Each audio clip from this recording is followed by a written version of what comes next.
오늘 사회를 맡게 된 우문명입니다. 네, 반갑습니다.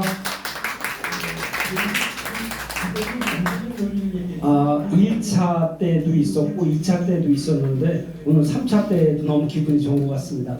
많은 분들이 오셨고요. 날씨도 조금 서늘해진 것 같습니다. 아직까지 덥긴 하지만 여러분들 같이 오늘 주제가 여기 책자에 지금 제가 자료집으로 보여드렸는데 그 내용을 참고하시고 오늘 진행을 하도록 하겠습니다. 크게 오늘은 앞부분에 우리가 이래경과 함께하는 희망세상 프로젝트라는 행사를 하고요. 뒷부분에 자세히 보시면 오늘 나눔 경매가 있습니다. 사실은 바자회나 마찬가지입니다. 여기 있는 제품이라든지 아니면 남북 미술품이 여기 전시되어 있는 것도 다 보이시죠? 이런 것들 포함해서 좀 좋은 물건 더 저렴하게 이렇게 나눌 수 있는 그런 자리를 마련했습니다. 이거는 매번 한 건 아니고 한 달에 한 번 내지는 두 달에 한 번 정도 이렇게 넣어서 기획해서 그렇게 진행을 하기로 했는데 오늘이 그 차례가 왔던 것 같습니다. 오늘 이래경과 함께하는 희망세상 프로젝트 3차를 시작하도록 하겠습니다. 저녁들은 다 드셨나요? 혹시 저녁 못 드신 분들은 옆방에 준비가 되어 있으니까 그쪽에서 좀 드시는 걸로 하겠습니다. 먼저 오늘 행사 안내는 제가 좀 전에 말씀드렸으니까 그것으로 정리를 하고요. 오늘 연원 인사가 있겠습니다. 오늘도 연원 인사에는 문화공간원 협동조합입니다. 이 자리가 문화공간원 협동조합 이사장이신 김승원 이사장님 모시고 연원 말씀 듣도록 하겠습니다. 손뼉으로 맞이하겠습니다.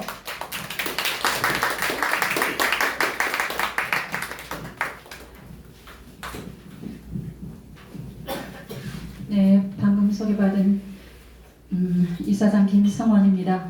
이렇게 많이 자리해 주셔서 너무 감사합니다. 큰 박수로 전부 다 같이 부르시죠.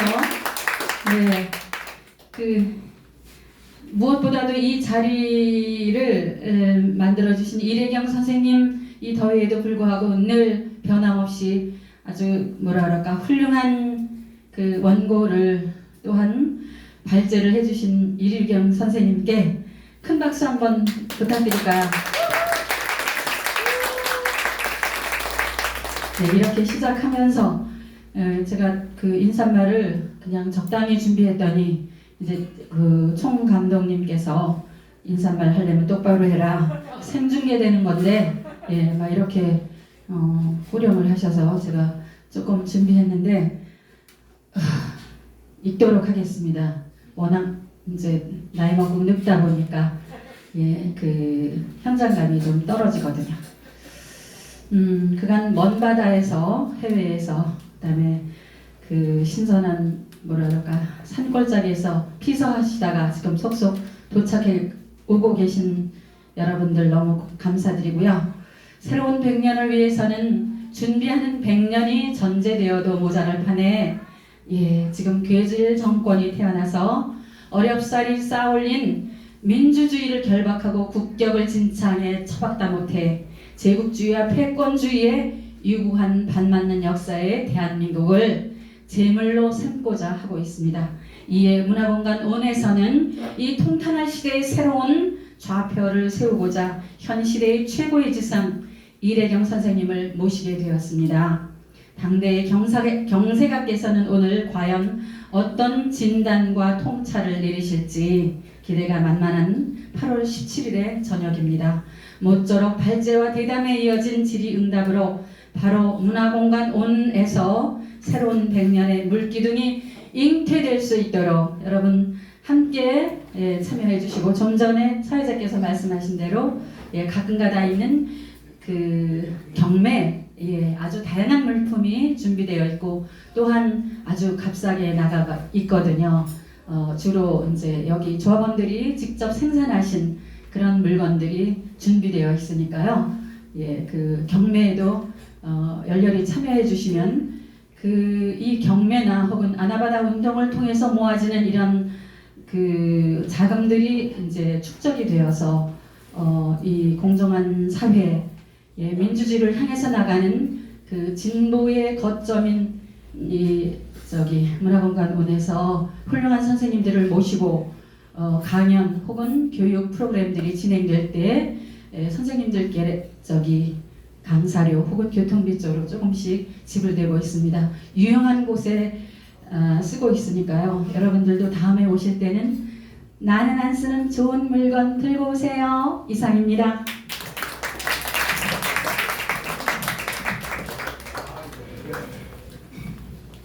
네, 이렇게 해서 연원 인사가 끝났고요. 오늘 본 행사로 들어가겠습니다. 사실은 이게 포럼 행사로 진행되고 있습니다.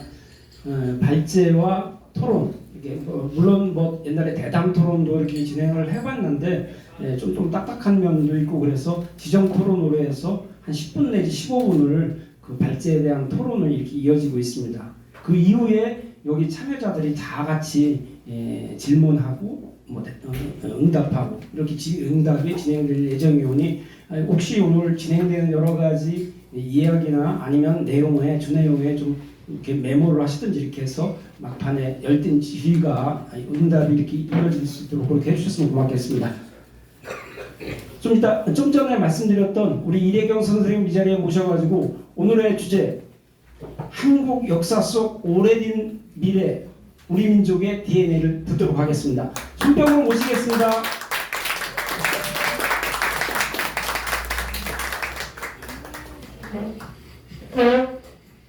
예, 함께 해주셔서 고맙습니다. 많은 분들이 좀 마음 급하시게 대한민국 혁신 프로그램 빨리 내놓지 왜 옛날 얘기 같은 거 자꾸 하느냐. 예, 제가 9월 셋째 주부터 대한민국을 어떻게 혁신하느냐에 대한 정치 체제에 대해서도 한 4-5번, 또 사회경제 프로그램에 대해서도 4-5번, 그래서 아마 한 반년 정도를 진행할 겁니다. 그러나 혁신 프로그램 들어가기 전에 오늘, 다음 9월 첫 주차에는 역시 역사를 한번 살펴보는 시간을 갖도록 하겠습니다. 지난번에도 얘기했지만 윤석열 제깍것 내년 4월이면 무력화시킬 수 있죠. 혹시나 몰라서 그래도 2-3년이면 이젠 내임덕이 되죠. 우리가 어떤 민족입니까? 지난번에도 이승만도 날렸고 박정희도 날렸고 다 날렸는데 윤석열 제깍것 하나 날리는 건 문제가 아니죠. 그런데 정말 어려운 것은 우리 자신이에요. 그 IMF가 왜 왔는지에 대해서도 뭐 나중에 제가 사회경제 프로그램에서 얘기를 하겠지만 IMF가 가져온 저기가 대한민국의 정치, 경제, 사회 모두가 소위 미국이 주도하는 신자유주의 혹은 세계 체제에 편입당했다. 그러니까 정치적, 경제적, 사회적 주권을 상실하는 거죠. 또 하나는 그 주권을 상실하는 과정이 뭐냐면 단자적 개인주의, 탐욕적 이기주의, 그야말로 남을 아는 그 과시적 출세주의, 그 다음에는 난폭한 경쟁의 논리가 우리 사회를 일반적으로 지배하는 시대가 30여 년 지나온 거죠. 이것이 우리 사회 전 영역을 무너뜨린 겁니다.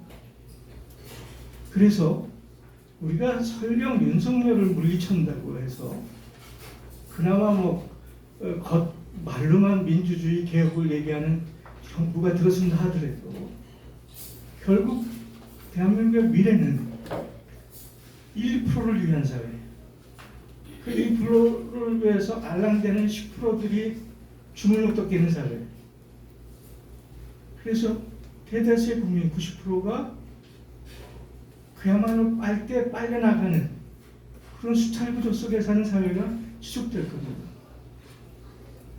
그래서 이런 단자적 개인주의, 탐욕적 이교주의, 과시적 출세주의, 능력주의, 이것을 우리가 극복해내지 않고는 우리의 미래가 안 열리는 거죠. 그런데 우리의 전통에서 보면 이게 이질적인 거거든요.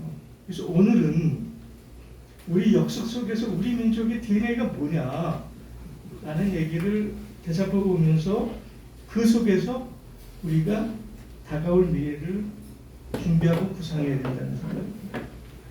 뭐 단군이 실제로 있었냐 없었냐 뭐 얘기할 수도 있지만 뭐 북쪽에선 실제 단군을 발견했더니 뭐 탄소 저기를 측정했더니 5천만 년 저기다. 그래서 단군 성별을 어마무시하게 적고요. 또 요즘 무슨 역사라고 그러죠? 홍산 문화라고 해서 그런 것들을 보면 그것이 꼭 지금 이제 고려조 때 만들어졌던 그런 단군 얘기가 정확히 맞는지 안 맞는지 모르겠지만 그 전승은 있었던 것 같아요. 분명한 그런데 이 단군 사상이 저는 뭐 다른 나라의 건국 설화나 얘기를 잘 모릅니다. 몇 개 국가 외에는. 그런데 그 몇 개 국가의 건국 설화에 비하면 우리 조선민족의 단군 건국의 이야기는 참으로 놀라운 거거든요. 우리는 두 가지는 배웠죠. 홍익인간, 우리 초등학교 때부터 배웠잖아요. 그다음 이화 세상 혹은 뭐 제세 이화. 홍익인간은 널리 타인에게 이론 삶을 산다. 그다음에 제세 이화. 여기서 그 이화가 뭐냐라는 건 논쟁이 있을 수가 있어요. 현대 철학적 개념의 합리적 이성주의를 얘기하는 건 아니겠죠. 여기서 이라는 건 글쎄요. 그 유학의 개념에서 보면 의로움일 수도 있고, 혹은 뭐 불교적 개념에서 보면 지혜일 수도 있죠. 그래서 그 제세 유화일 때 이는 저는 그냥 옳음과 지혜로서 세상을 살핀다 이렇게 저는 나름대로 그렇게 해석했어요. 이 두 가지는 우리한테 잘 알려져 있는 얘기들입니다. 근데 세 번째 얘기, 이거는 우리한테 잘 안 알려져 있는 얘기예요. 숨이 균등하다. 놀라운 얘기죠. 지금 윤석열 표현대로 하면 당구는 빨갱이에요. 공산주의자입니다. 우리나라 시조가 공산주의자예요. 숨이 균등. 앞선 자와 뒤선 자를 균등하게 한다. 그 균등의 개념이 뭔지는 좀 더 들여다봐야 되겠죠. 그 현대 복지의 개념에서 보면 기회를 균등하게 하는 건지, 과정을 평등하게 하는 건지, 결과를 같이 배분하는 건지, 뭐 그 세 개를 다 포함할 수도 있는 거죠. 어쨌든 이 수미 균등의 사상이 단군 사상의 핵심이었다. 근데 이 얘기를 누가 했냐면 이주 정부를 민주공화국 개념으로 정리하고 건국 삼균주의를 우리 그러니까 건국 기념으로 조수왕 선생이 젊은 시절에 육종교라는 종교를 갖고 있었어요. 세계 모든 종교를 6가지를 함께 모아서 종합해낸 종교계 육종교라는 개념을 갖고 있었는데 그 과정에서 단군 개념에 수미균등 사상이 있다는 걸 발견해요. 그래서 이 수미균등 사상이 뭐 그전에도 있었겠지만 조수왕 선생에 의해서 비로소 체계적으로 우리한테 다가옵니다. 이 홍익인간과 제세이유와 수미균등의 이 세 가지 사상은 현대적 감각에서 봐도 종교사적으로 황금률이에요. 놀라운 황금률입니다. 예수가 우리한테 선언한 산상수훈의 수훈과 똑같은 거예요. 그렇잖아요? 수훈 선생이 우리한테 가르치는 시천주 사인여천 사상과 똑같은 거예요. 황금률입니다. 5,000년 전에 당군이 우리한테 황금률을 던져줬잖아요. 그렇죠? 정치적으로도 존노스가 1960년대, 70년대 그 어마무지한 정의론을 썼는데 이미 당군이 존노스의 정의론을 뛰어넘는 공의 원칙을 선언한 거잖아요. 얼마나 위대합니까? 심리학적 개념에서 보면 인간은 천지강웅의 존재예요. 천지가 강웅해서 천지부모 개념이라고 해월 최천 선생이 얘기하잖아요. 천지가 강웅해서 사람이 온 생명이 태어나고 그 생명의 으뜸이 사람이다라는 게 심리학적 개념인데 바로 천지가 직생이라 우주와 존재의 모든 것은 모든 생명, 삶을 향해서 있다는 이것이 당군 선생입니다. 우리는 그 처음부터 뿌리부터 참으로 위대한 그 사상의 불을 갖고 태어났다고 말할 수 있습니다. 이런 당군 사상이 쭉 내려오면서 우리가 뭐 역사 시간에 배웠지만 이제 뭐 부여부터 시작해서 제천 행사가 있었죠. 그래서 향문주례 마을 사람들이 함께 모두 모여서 술로서 하늘에 예를 올리고 춤과 노래로서 즐겼다. 이게 이제 향문주례의 제천 행사인데 그 뭐 이제 뭐 부여의 영고도 있었고 동맹 무천수 있고 고구려 동맹도 있고 사만에도 있었죠. 여기 보면 마을의 남녀노소 모두 전부 참여해서 몇 날 며칠을 함께 즐기고 하늘을 향해서 예를 즐기고 춤과 노래로서 즐겼다. 그 제천 행사가 당군 사상의 그 흐름을 실세 상황에서 보여준 여러 장면들이죠. 그것뿐만이 아닙니다. 우리가 물론 이제 그 웨스터나이즈 근대화가 이제 서구화가 되면서 마치 서구의 민주주의가 모든 것에 앞서져 있는 것처럼 우리가 배워왔고 서구의 민주주의 원형이 그리스 아테네의 민주주의가 모든 것을 앞서 있는 뛰어난 민주주의라고 배워왔잖아요. 정말 그럴까요? 아테네 민주주의의 위대한 점이 몇 개 있어요. 그래서 평회라는 것을 추첨으로 만들어서 시민들이 추첨으로 만들어서 뽑히면 1년 동안 평회에서 봉사하는 거. 대단한 추첨식 민주주의. 지금도 우리가 반드시 배워야 될 방식이죠. 그 다음에 실력자가 폐악을 부릴 것 같으면 도평 추방을 해서 쫓아내는 그래서 권력에서 배제하는 그것도 우리가 반드시 배워야 될 거고 그리고 마지막 결정을 시민들이 광장에서 모여서 모두가 참여한 과정에서 이뤘다. 굉장히 위대한 우리한테 교훈이긴 하지만 그 그리스 아테네 민주주의는 그 전 주민의 20% 정도밖에 참여를 안 하는 거예요. 네? 그러니까 거기엔 과도적 성격이 있습니다. 우리가 지금 생각하는 보편적이고 평등한 민주주의가 아니에요. 그런데 그리스 아테네보다 더 위대한 민주주의가 아시아 곳곳에 있어요. 그 아마티아 세니라고 혹시 아세요? 잘 모르세요? 네? 인도 출신의 경제학자인데 아시아에서 최초로 노벨 경제학상을 탄 거고 유엔의 인간 개발 예술을 주도해서 만든 인간의 HBI 인간 개발 기술을 주도해서 만든 양반이 아마티아 센입니다. 아주 위대한 세코노믹스라고 그래서 아마티아 센의 경제학을 센코노믹스라고 부를 정도로 대단히 위대한 인물인데 그 아마티아 센의 책에 보면 인도에도 인도네시아에도 그리스보다 위대한 민주주의 원형이 있었다는 거예요. 대한민국에도 있었죠. 우리 조선 땅에도. 그 흔적이 화백회의가 된 겁니다. 그런데 그러니까 이 남아공도 있었고요.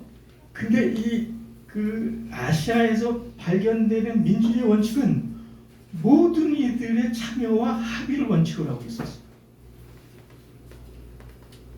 아테네보다 뛰어넘는 거죠. 아테네는 20%밖에 안 했는데.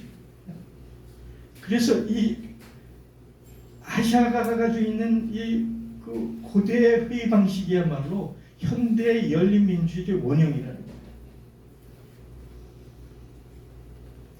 그 북미 원주민, 우리처럼 그 몽고 반점이 있잖아요. 아마 그 우리 몽고 인종과 같은 인연이었겠죠.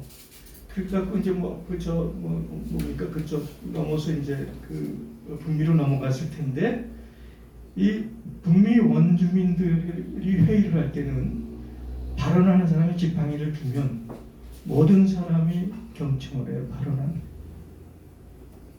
그리고 모든 사람이 돌아가면서 지팡이를 들고 얘기를 하고 몇 날 며칠을 얘기해서 모두가 같이 합의할 때까지 회의를 했다는 거예요.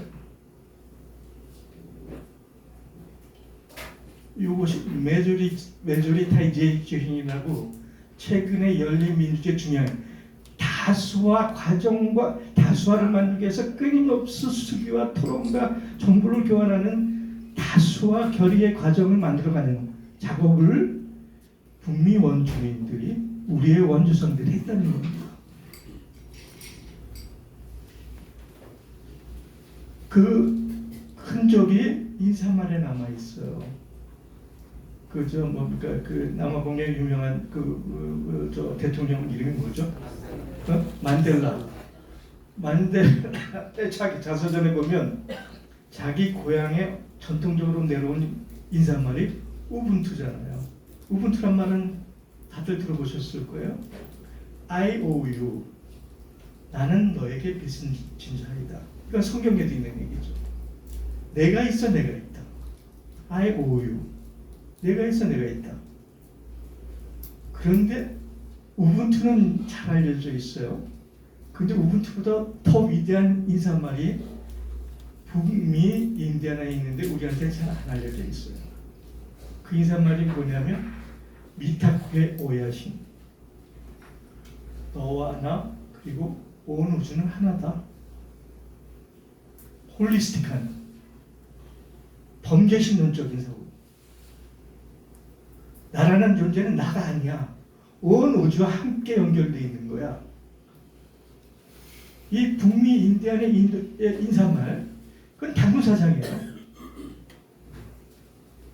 이것이 우리가 원형적으로 있었다는 겁니다.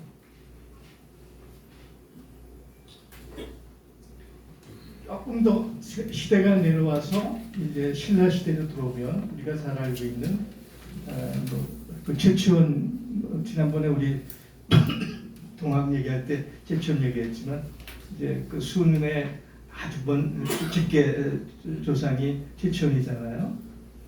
그 풍류도 함께 화랑의 세서 5개가 있는데 이제 귀족자재 화랑과 편민이 낭도가 이제 함께 한 게 이제 저긴데 우리가 알고 있는 김춘주, 김유신이 다 이 화랑 국선 출신이고 저기죠. 근데 여기서 그러니까 국가의 통치 세력과 평민이 함께 어울려 있다라는 거죠.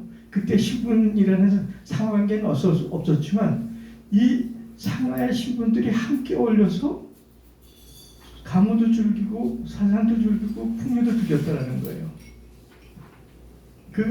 거기에 이제 그 자격이 3위, 3가지 특이점. 남달라야 한다. 겸손해야 된다. 검소해야 된다. 끈면해야 된다. 이거를 그 기본 그 생활의 지침으로 가지고 있고 5가지 가르침을 저기 하고 있죠. 이 5가지 가르침은 우리한테 잘 알려 있지만 이제 앞에 3개는 거의 유학적이죠. 그렇죠? 사군이춤이요, 사친이여요, 교우이신이다. 이거는 뭐 유학적으로 나온 건데 임종무태는 말하자면 우리 그 원효가 그 시조가 된 호국 불교의 흐름일 수도 있고요. 그렇죠? 살생일 때도 마찬가지일 거고 그런 것이 어느 풍류도로 섞여서 나타나는 그러니까 우리 민족화된 뭐랄까 유불도가 우리 민족화된 선언이죠. 그 상황에 그렇게 해석할 수 있을 것 같습니다. 그러면서 이제 그 통일불교 때는 이제 신라의 그 젊은이들이 향도라고 해가지고 워낙 불교가 국가의 종교이고 큰 행사이기 때문에 젊은이들이 불교 행사를 치를 때마다 이제 주도적으로 준비를 하고 행사하고 그 일을 마칩니다. 그 집단을 화랑에서 향도라고 불렀었어요. 향도. 그러니까 국가의 주요한 불교 행사를 젊은이들 조직이 중심이 돼서 준비하고 꾸려가는 이것을 향도 집단이라고 얘기해서 그러니까 향양자에 무리도자. 그런데 그것이 고려조로 돌아오면서는 그 종교의 향자, 그러니까 그 향불을 피는 향자에서 고향 마을 향자로 바뀌어요. 그래서 마을의 대서사들을 젊은이들이 중심이 돼서 해결해가는 그런 마을의 만약 중추 역할을 하는 향도로 바뀝니다. 그러니까 고향 마을 향자의 향도로. 그리고 그 향도를 중심으로 해서 읍사가 형성이 되죠. 읍사라는 것은 그 마을의 모든 일들을 공동으로 만나서 토론하고 협의하고 해결해가는 그 공간, 그 과정을 읍사라는 거죠. 그래서 그 읍사가 형성이 됩니다. 고려조에는. 그래서 중앙에서 관리를 내보낸다 하더라도 중앙에서 파견한 관리들은 그 지방을 다스리기 위해서 반드시 읍사를 통해서 통치할 수밖에 없었던 그런 말하자면 상하가 마주치는 그런 통치 구조를 갖게 되는 거죠.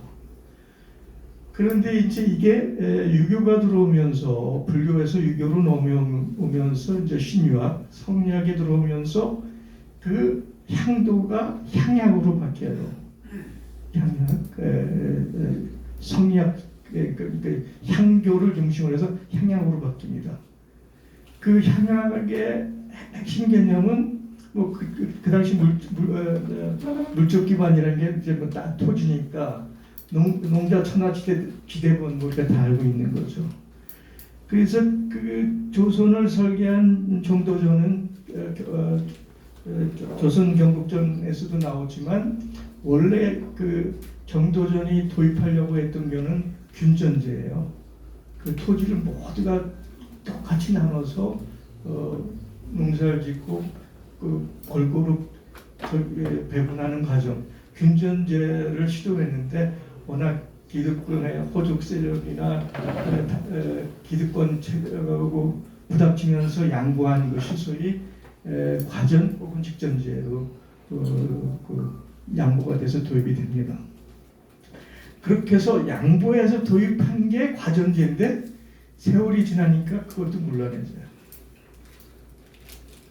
항상 기득권자 권력자들은 끊임없이 탐욕을 갖고 자기 저기를 늘려나가려고 하잖아요.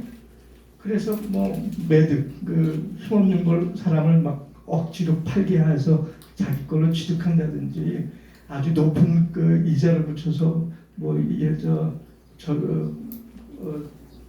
강매를 한다든지 노동력을 동원해서 황무지를 개간해서 집땅으로 만든다든지 해서 그 토지의 그 소유 구조들이 아주 물러내지기 시작하고 그 물러내지는 과정에서 힘없는 농민들, 평민들이 쫓겨나서 유민들이 발생하기 시작합니다. 그래서 그 지방에 있는 산인들, 뭐 그건 송나라도 마찬가지입니다. 범증엄서부터 시작해서 그 누구의 누구의 그 개혁자들이 이제 주로 살인이잖아요. 이 살인이 권력자들을 견제하기 위해서 이제 나름대로 논리를 만들고 싸워가는 과정에 나오는 것이 소위 향학이에요.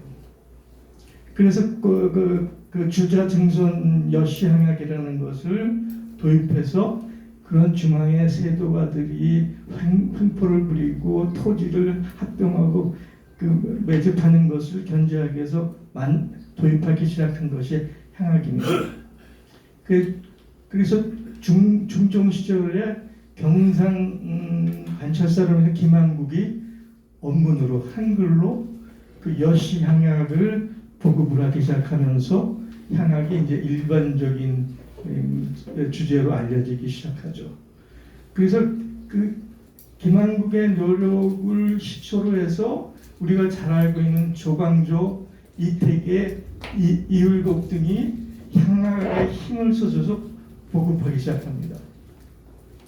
그런 반대로 중앙의 권력자들, 훈구파들은 그 향락을 보급을 못하게 방해하기 시작하죠. 그러면서 향락을 두고 소위 사림과 훈구파의 권력투쟁 양상이 전개가 됩니다. 그 여시향약의 내용은 대충 알고 있는 얘기지만 너무나 아름다운 얘기죠. 덕업상군, 좋은 일 바른 것들은 서로 권하고, 예속상교, 위풍양속은 서로 전하고 널리 확산한다. 과실상교, 잘못한 일은 지적하고 비판하여 서로 바로잡는다. 환난상률, 개인과 촌락이 어려움에 처하면 서로 돕는다. 너무나 당연하고 옳고, 아까 얘기했던 그 제세이와 옳음과 지혜로서 세상을 다스린다. 바로 그거잖아요. 그렇죠? 근데 이것조차도 훈구파들은 온갖 이유를 통해서 그것을 도입을 방해해요. 사람이 없다, 인신과 풍속이 투합해서 오히려 폐악만 늘어난다. 그다음에 왕권이 위축이 된다. 역작용이 걱정이 된다 해서 방해를 해요. 그런데 이제 사립파는 이미 중국에서 시행해서 안착이 된 제도다. 그리고 서로 살피고 저기하는 이 양속이 한 번 정착이 되면 오래 간다. 3대 지침. 3대가 그걸 따르는 아름다움으로 정착된다라는 얘기로 해서 그 의견이 분분한데 계속 향약을 소개하자는 상소들이 빗발치게 올라옵니다. 지방의 사림들이. 선조 때 와서 선조가 향약을 그럼 정적으로 도입하자라고 주장하고 나서요. 근데 놀랍게도 그때 모순적인 얘기죠. 이율곡이 그거를 제지하고 나서요. 지금은 너무 이릅니다. 향약을 도입하기에 신중하게 시행하셔야 된다고 선조가 향약을 도입하는 것을 오히려 못하게 방해를 해요. 이게 재밌는 겁니다. 선조라는 인물됨이 향약은 지역의 주민이, 지역의 향민이 자발적으로 서로 상부상조하면서 스스로가 깨달아가면서 커야 되는데 왕권을 강화하기 위해서 또는 이게 잘못하면 훈구 세력의 자기 권력 수단화가 돼서 변질되듯 아주 악용될 가능성이 있는 거죠. 이거를 율곡이 걱정하는 거예요. 그래서 선조의 왕됨, 인간됨이 잘못하면 큰일 나겠구나. 그래서 향약의 보급을 오히려 방해를 해요. 본인이 말하자면 파주 향약이니 청주의 서원 향약이니 스스로 도입했음에도 불구하고 이거는 지금 우리 오늘도 마찬가지입니다. 우리가 협동조합법을 하고 사회적 경제 지원법을 만들고 하지만 사회적 경제나 협동조합은 시민들 스스로가 사정하고 스스로 해내려고 하는 의지가 있고 그 창의적인 역동성이 뿌리를 내려야 살지 쓸데없이 위에서 그냥 말하자면 정책적으로 정치가들이 자기 행세를 하겠다고 꼬나 박으면 지원체제라면 그 망하는 거죠. 지금 지금 협동조합, 우리나라 협동조합 꼴을 보세요. 정부 지원이 그러면 90%가 문을 닫게 됐잖아요. 그 생각을 하는데 선조 때 왜 이율고기가 선조가 향학을 도입하는 걸 하지 못하게 제지를 했는데 결국 향학을 그다음에 우리가 얘기한 협동조합이나 사회적 경제는 시민들 스스로가 역동적이고 혁신적이고 스스로 자기가 뿌리를 내면서 확장해야지 위에 의존하거나 권력의 수단화가 돼서는 안 된다라는 굉장히 중요한 경험을 줘요. 그런데 이제 이율국 선생이 해주 향약을 통해서 완성된 향약의 저기를 가지고 있는데 그 중국의 여시 향약을 우리 조선 땅에 맞는 형태로 아주 치밀하게 매뉴얼을 만들어요. 뭐 제가 한문 실력이 없어서 그 깊이를 못 들어봤는데 그 몇 가지 예를 들면 선악부를 만들게 해요. 그 지방의 향약을 관리하는 관리의 그 운영 책임자들은 선악부에 기록해서 그 말하자면 자격 여건이 안 되는 사람들은 다 배제하는 겁니다. 그러니까 그 마을에 그 주요한 인물들의 행적을 다 기록하게 만드는 거예요. 그래서 평소에 인간 대응이 되지 않은 사람은 향락 운영에 개입하지 못하게 그 매뉴얼을 만드는 거예요. 참 똑똑하죠, 이율국이가. 네? 그 다음에 사창 계약속이라는 걸 만들어요. 그거는 풍년이 들거나 물자가 넘쳐날 때는 그걸 공공의 창고로 다 보관했고, 그렇죠? 남은 물건들을 어떻게 반출하고 어려운 사람을 도울 거냐는 마을 사람들의 합의해서 다 규정을 만들었을 거 아닙니까? 흉년이 났을 때 어떻게 하고. 그래서 말하자면 현대적 사회적 안정망을 마을 단위로 사창 계약속이라는 형태로 사회 안정망을 구축해 간 거예요. 그 이율국 선생이. 이게 그 16세기에 대한민국에서 일어난 얘기입니다. 근데 이거하고 비슷한 개념의 사회 안정망적 개념이 유럽에는 18세기부터 시작해요. 그러니까 사회 안정망 개념에서 보면 우리가 무슨 저 금속 활자가 구텐베르그보다 200년 앞섰다고 사회 안정망적 개념도 이율곡이 만든 해주 향약에 기초하면 서양보다 200년 앞섰어요. 근데 이런 얘기를 잘 안 해. 사회 안정망 개념도 대한민국이 서유럽보다 200년 앞섰습니다. 그래서 그 향악은 사회 안정, 백성들의 자발적 자치, 성리학적 규범 가치 제고, 상부 상조의 향청 경제, 개인과 공동 간의 관계성의 강화, 이런 것을 오브젝티브 하나의 목표를 향해서 추진되어 왔는데 임시전환이 터지면서 중앙정부가 무력해지고 실제로 이시조선에 전기가 와야 된 거죠. 그러면서 전국적으로 시행이 되지 못하고 그 부분적으로 시행이 되면서 전국화되지 못한 아쉬움을 갖게 됩니다. 그게 나타나는 것이 이제 두레라는 게 있죠. 뭐 두레도 그 뿌리를 보면은 아까 얘기했던 향가무의 전통성에서 부활한 건데 이제 이양법이 발달해서 이제 모내기를 하고 다시 그걸 묘목을 한다 그러나 그렇고 이제 모내기를 하고 물대기 하고 하는데 여기 집중적인 노동력이 필요하잖아요. 그래서 노동의 공동협업이라는 자기 필요가 형성되면서 그것이 우리 나름대로 두레라는 형태로 나타나는 겁니다. 그래서 모내기, 풀대기, 김매기, 변매기, 타작 등 전과정이 도입이 되는데 뭐 역사책을 보면 마을의 성년 남자들만 모두 참여했다고 그랬는데 남자들만 참여한 게 아니에요. 남녀 모두가 참여했죠. 여성들은 놀았나요? 그 남성들이 노동에 참여할 수 있는 그 환경과 여건과 뭐 참도 되고 뭐 먹을 것 되고 그 환경가족권들은 여성들이 다 마련한 거잖아요. 그러니까 남녀 모두가 참여해서 시작한 거예요. 전 마을민들이 다 참여해서 시작한 거죠. 그래서 공동경작하고 그 공동경에서 나온 수확물들을 노력한 대가만큼 비례해서 배분하고, 이게 얼마나 원칙적이에요. 그게 소위 경중사상이죠.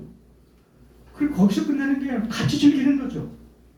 공동의 민락, 함께 즐기는 문화가 생기긴, 여기에서 우리가 농악에 출연하고 각종 마을놀이 행사들이 두레를 통해서 형성이 되어 왔다는 거예요. 이게 우리 두레죠. 뭐 개는 개동자 하나 협동조합이라고 얘기하시는데, 그것도 아까 얘기했던 향도에서 유래된 거고, 그런데 마을 촌락에 아까 읍사처럼 공동사업이 필요하다든지 혈족이나 중종의 행사, 관원상계 상호보조를 위해서 여러 가지 개들이 형성됐고, 아직 현재도 약간 일부가 있는데, 우리가 자랄 때 보면 우리 어머님이 개를 하시더라고요. 무슨 등록금이 저기 하는 건지 무슨 결혼 준비하시는데, 근데 보면 꼭 사단이 나더라고요. 그런데 하여간 그 개가 그런 후유증은 남기긴 했지만, 그 미풍양속의 흔적으로 우리한테 남았다고 인정을 해야 될 것 같아요. 이런 것들이 있었습니다. 또 하나, 우리가 이제 그 윤리경영위원이 경제민주화 얘기를 하면서 기업의 윤리경영과 사회적 책임 EGS, 요즘도 엔바이러먼탈이 굉장히 중요하잖아요. 사회기여라든지 가버넌스라든지, 그래서 EGS가 굉장히 중요한데, 그 EGS 개념이 현대 기업에서 보편화돼서 얘기가 나온 게 1980년, 1990년대예요. 그죠? 그런데 경주최 씨는 아까 이제 수은하고도 또 관계가 되는데, 수은의 7대조가 최진립 장군이잖아요. 최진립 장군의 큰 댁이 경주최 씨고, 작은 댁이 내려와서 소위 체육 근안공이 돼서 수은의 아버지거든요. 그 수은 선생의 큰 댁이 경주최 씨예요. 그 경주최 씨가 그 자기네들의 부를 관리하는 기법의 6가지를 얘기해요. 권력을 탐하지 마라. 그러니까 다시 말하면 금권 민주주의 하지 마라. 이거 돈으로 권력을 살려고 하지 마라. 지금 미국은 완전히 돈이, 부가 정치를 지배하는 사회잖아요. 그렇죠? 전 세계 민주주의라고 하는 태반이 플루토크라스입니다. 재력이 정치 권력을 장악하고 있죠. 상생의 이윤을 추구해라. 재산은 만석 이상 지니지 마라. 또 소통하고 화합해라. 과객을 화하게 대접해라. 정당하게 부를 추구해라. 흉년기에는 땅 사지 마라. 근검절약해라. 시번 머누리는 3년간 무명을 입혀라. 마지막, 상부상조를 하면서 백년의 국력이가 없도록 해라. 참 놀라운 얘기죠. 이 경주최 씨가 결국은 이제 대구의 대구대학인가요? 대구학원인가? 그게 나중에 영남대학이. 대구하고요. 대구대학하고 합쳐갖고 영남. 글쎄요. 그래서 나중엔 자기 재산을 그렇게 사회화를 합니다. 그래서 지금 영남대학의 기초가 경주최 씨에서 이루어졌고, 그러니까 우리가 무슨 서양 놈들이 잘 잘라서 무슨 윤리경영하고 ESG 얘기하고 서양 애들을 바라보는데, 그 원형의 프로토콜이 이미 대한민국에 다 있었다는 거예요.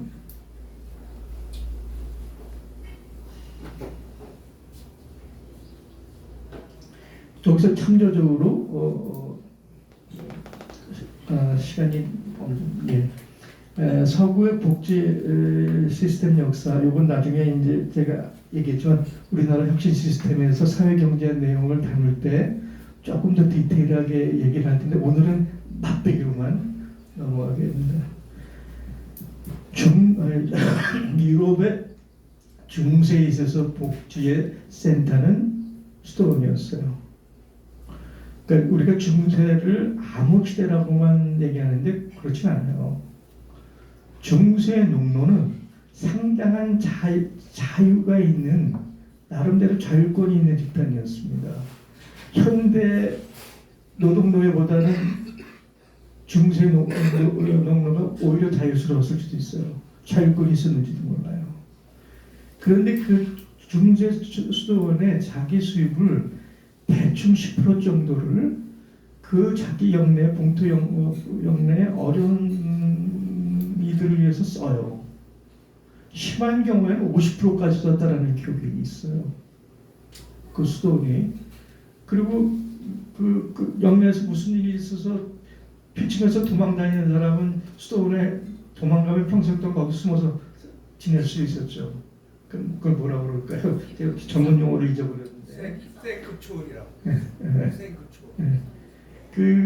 그런데 이제 중세가 끝나서 근세가 들어오면서 상업주의가 들어오고 거기서 이제 그 말하자면 유대인 중심으로 이제 이 고리 대공업들이 발달하면서 예를 들어 이제 셰익스피어의 베니스의 상인처럼 고리 대금업자들이 극성을 피우게 돼요.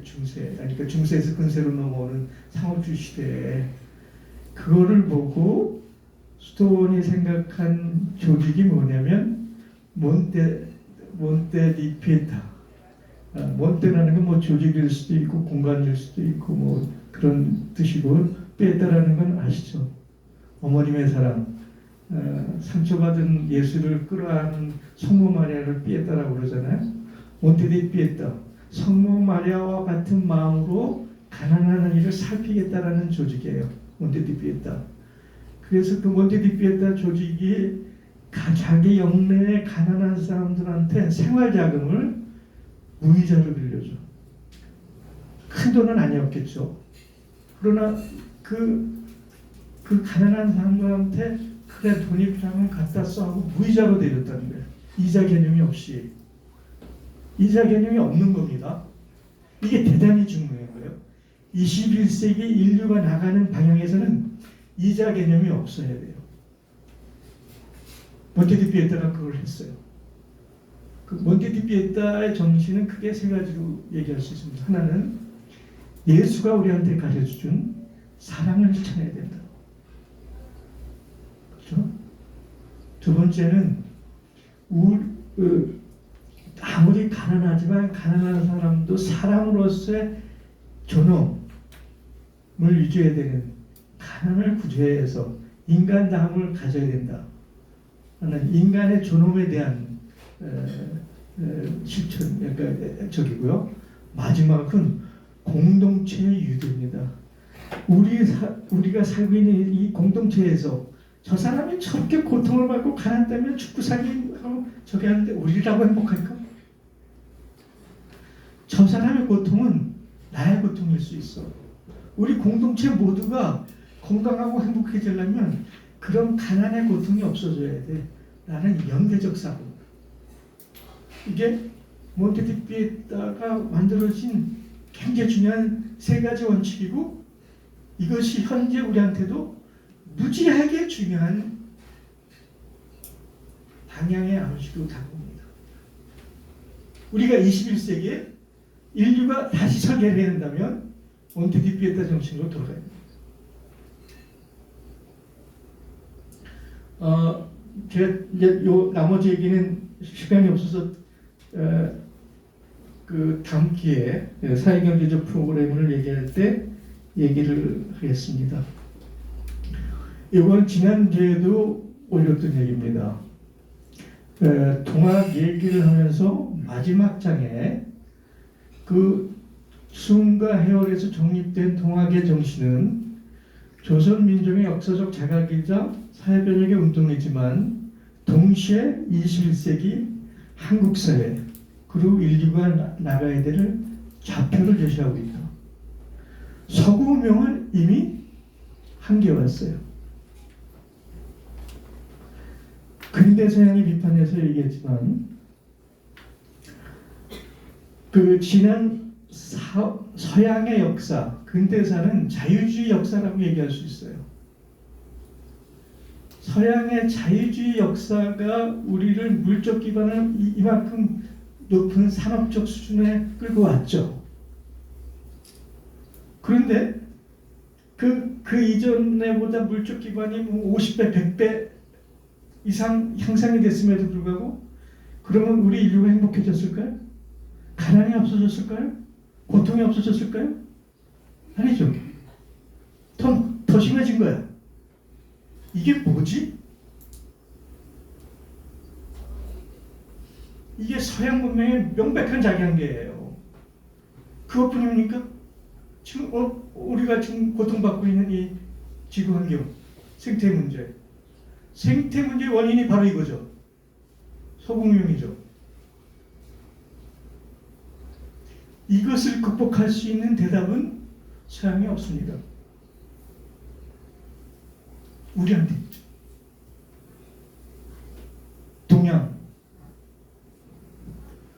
동학에 있는 겁니다. 천지가무, 내 안에 신을 모심, 살림, 사인여천, 유무상자, 관계론, 민번, 민생, 민락을 내용으로 갖는 가버넌스. 그래서 새로운 개벽세상, 천지가 강화해서 생육지장하는 모든 생명이 이 땅에서 펼쳐지는 그 무차등의 열린 사회가 인류사회의 방향이고 그 방향은 서양이 아니고 동양이다. 동학이다.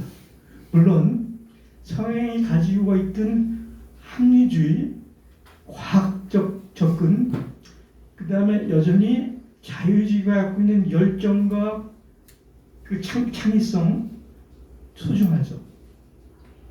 거기에 지금 제가 얘기했던 그 동학이 제시했던 새로운 개벽의 좌표들, 이것을 어떻게 융합하고 재결합시키고 새롭게 만들어 나가느냐, 이것이 오늘 우리 시대 한국의 과제인가 동시에 인류적 과제다 라고 얘기하면서 제가 오늘 강연을 마치겠습니다.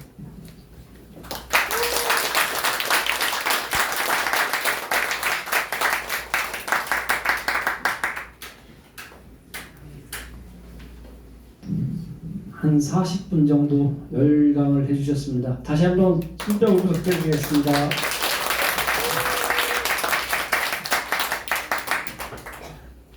선생님께서 말씀하신 내용들을 뭐 다 잘 알아 이렇게 이해를 하셨겠지만 쭉 보시면 서구의 지금 민주주의가 우리가 많이 그런 얘기를 하죠. 뭐 뉴스에 봐도 서구의 선진국 아니면 서구에 발달된 민주주의 뭐 이런 얘기를 하시는데 그 원형은 지금 말씀하셨다시피 이 우리 민족의 DNA 다 있다라는 걸 말씀하시면서 단군 사상, 그다음에 제천 행사, 고대 그 촌락의 회의 방식이라든지 아니면 신라의 풍류도와 화랑 세속오개라든지 향약이라든지 조선시대의 두레와 개라든지 이런 예를 드시면서 우리 민족이 갖고 있는 그런 DNA는 서구에 발달된 민주주의라고 하지만 그 원형은 우리 민족에 있었다라는 얘기를 그런 내용으로 열강을 해주셨던 것 같습니다.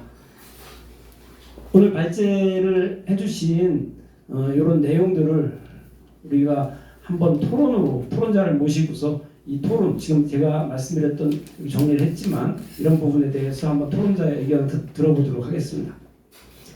토론자는 윤희 선생님이신데 소속은 고질적 난제 연구소에 계신다고 합니다. 예, 모시겠습니다.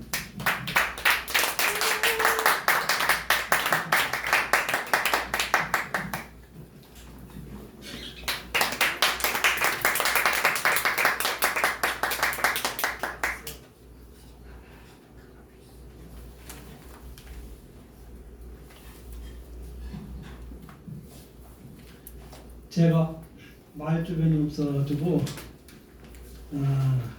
좀 서툽니다. 좀 양해를 좀 부탁드리고, 저는 이런 거에 약하고 심층 토론하는 거에 제가 강한데 지금 분위기가 그건 아닌 것 같고 해서 많이 떨립니다. 제가 시민생각 노무현 시민센터에서 모임 활동을 좀 하는 게 있는데 거기 시민생각에서 제가 활동을 좀 하고 있고요. 여기 회장님도 와 계시고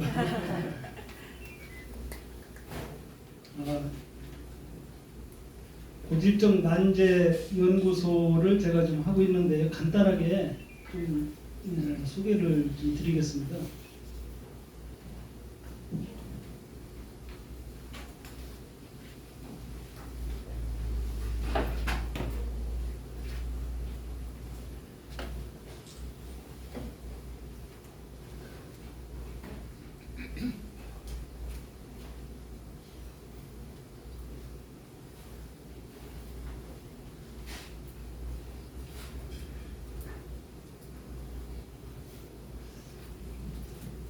우리 사회나 조직에 난제들이 많이 있잖아요. 난제 중에 난제, 고질적 난제가 너무 많습니다.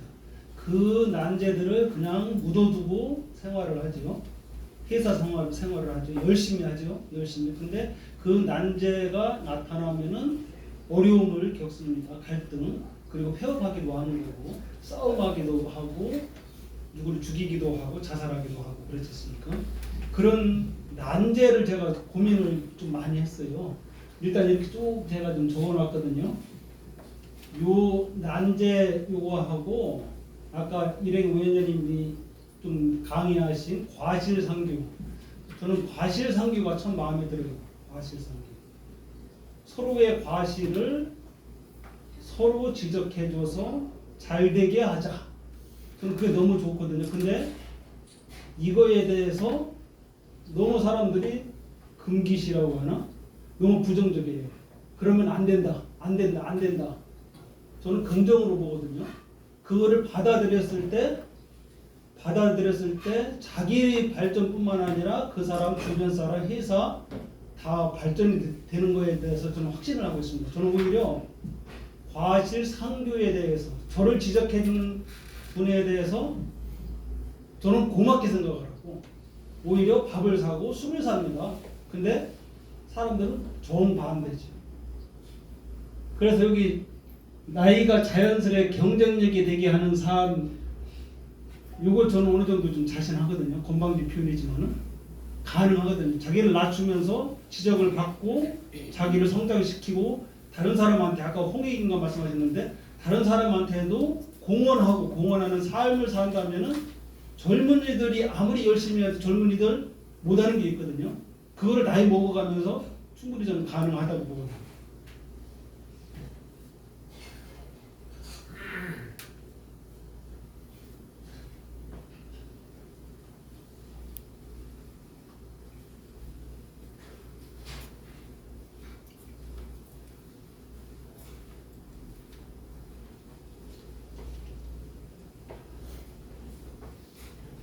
이게 제가 근 10년 정도 연구하면서 집대성이라고 하나 만든 겁니다. 여기 점선 밑으로는 좀 바다, 저 왼쪽에 수신이라고 있어요. 수신. 점선 위에는 산. 우리가 이 적색 칸 이 안에서 살거든요. 어떤 사람은 아주 좁은 사람 있죠. 속이 좁은 사람, 생각이 좁은 사람. 여기 있는 분들은 다 넓으신 분이겠죠. 큰 마음, 큰 생각.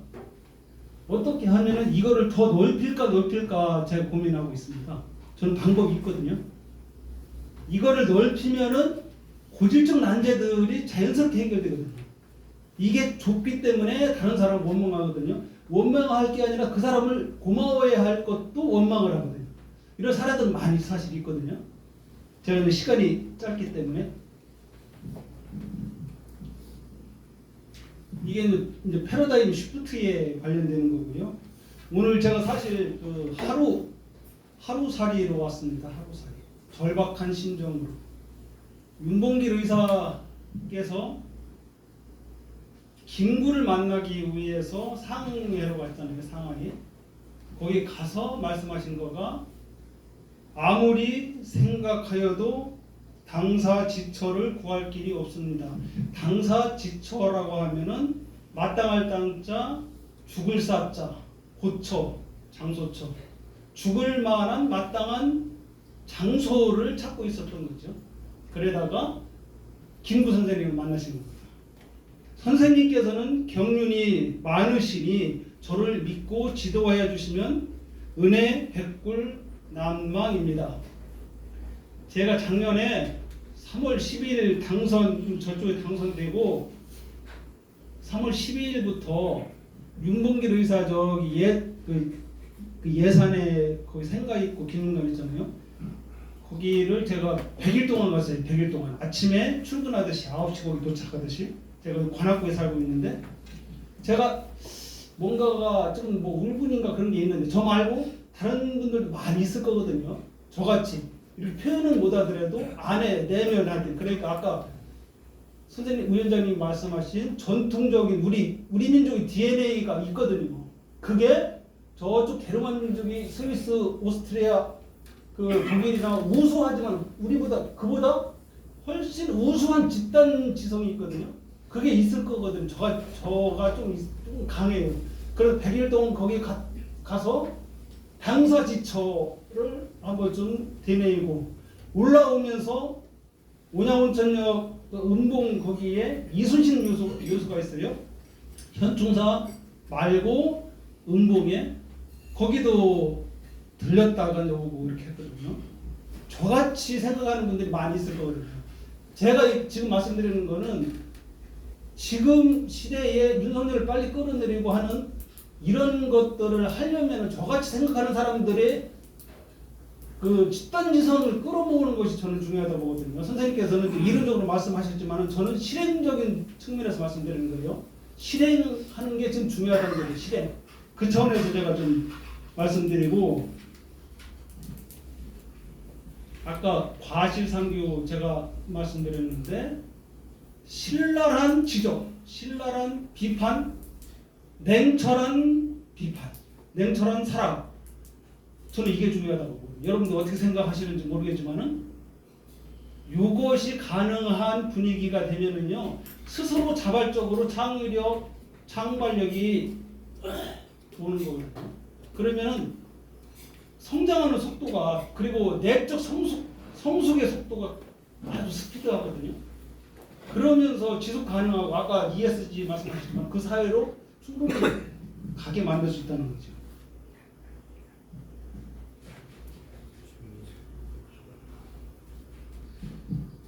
존경하는 그 이대경 위원장님을 우리가 저는 이렇게 생각합니다. 넘어서야 한다 생각하거든요. 지지난주에 이제 동학 말씀을 하셨어요. 동학을 넘어서야 한다 생각을 하거든요. 제가 충무 이순신을 매우 존경하는데 이순신을 넘어서야 한다 생각을 하거든요. 세종 제가 여기 오기 전에도 광화문에 그 이순신 동상 세종 동상에 좀 거기 갔다 왔거든요. 제가 거의 매일 가기도 하거든요. 그분들을 넘어서야 한다는 거죠. 지금 우리가 넘어설 수 있는 때가 온 거라고 좀 생각을 하거든요. 지금 더 기다리면은 우리나라가 지금 반쪽이 되고 이게 침몰한다 그러잖아요. 침몰하면 대한민국고 나치가 600만 그 유대인들을 죽일 때까지 기다릴 수는 없잖아요.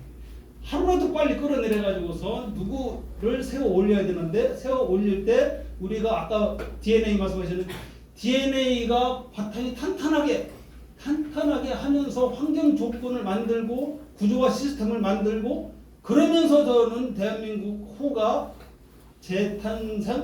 탄생해야 된다 생각합니다. 다른 100년, 다른 5,000년을 우리가 만들어내야 한다고 생각을 합니다. 질문을 2가지 드리겠습니다. 좋은 말씀 아까 좀 하셨는데 인사론 제가 봤을 때 인사론 측면의 말씀 좀 같아요. 근데 이제 조직론이 빠진 것 같아요. 저쪽 스위스나 독일 저쪽 게르만 모형 그쪽에서는 조직론이 잘 구축이 돼 있거든요. 그래서 윤석열이 같은 사람이 될 수가 없는 사회가 된 거죠. 근데 우리는 그게 너무 미약해요. 조직론이 저는 진짜 필요하다고 생각하고요. 두 번째는 이 패러다임 시프트하고 이 마인드의 이 그 한계를 확장시키는 거, 전 국민들을 확장시킨다는 건 진짜 중요한 건데 너무 어려우니까 우리나라 시민 단체, 그 시민 생각이나 다른 많은 활동하는 분들 있잖아요. 그 사람들 소수라도 패러다임 시프트하게 만들면은 진보 진영들을 우리가 규합하는 거는 저는 시간 문제라고 보거든요. 누가 하느냐가 문제인 거지. 제가 자신하고요. 그리고 여태까지 한 분을 찾았어요. 저기 뒤에 계시는 좀 조항원 선생님. 저분이 깊게 대화가 되는 저하고 다른 분들은 죄송한데 유일한 분이에요. 한 번 통화하면은 뭐 4-5시간씩만 통화할 정도. 그런 분들만 몇 명 찾으면은요, 좀 충분히 가능하다고 보거든요. 왜 사람들은 안 된다 불가능해 그러는지 너무 안타까워요. 그래서 제가 무건수행을 제가 10년째 하고 있지 않습니까? 더 큰 사람 만나가지고서 실현하기 위해서 죄송한데 그냥 평범한 사람 만나가지고선 대화가 안 돼요. 죄송합니다. 심심해서 안 만나고 큰 사람 만나러 제가 윤봉길 그리고 정두전 그리고 이전 뭐 이순신 또 황희정승 그런 분들만 만나러 가지고 제가 참 바보고 또라이인 것 같습니다. 죄송합니다. 이상입니다.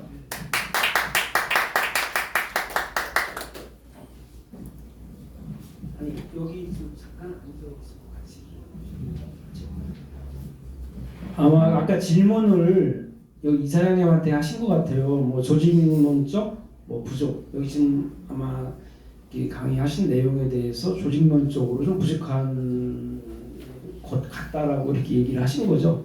예, 그거에 대해서 좀 이대현 선생님 답변을 좀 잠깐 질문을 그렇게 하셔서 부탁드리겠습니다.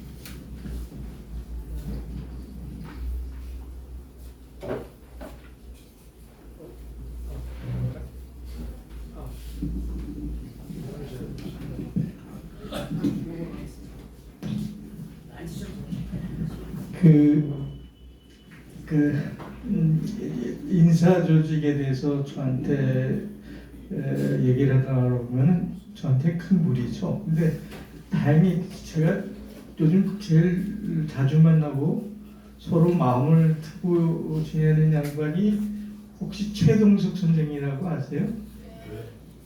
우리 최동석 선생하고 나하고 만난 지가 한 3-4년 되는데 3번 만나고 서로 사랑에 빠졌었어요.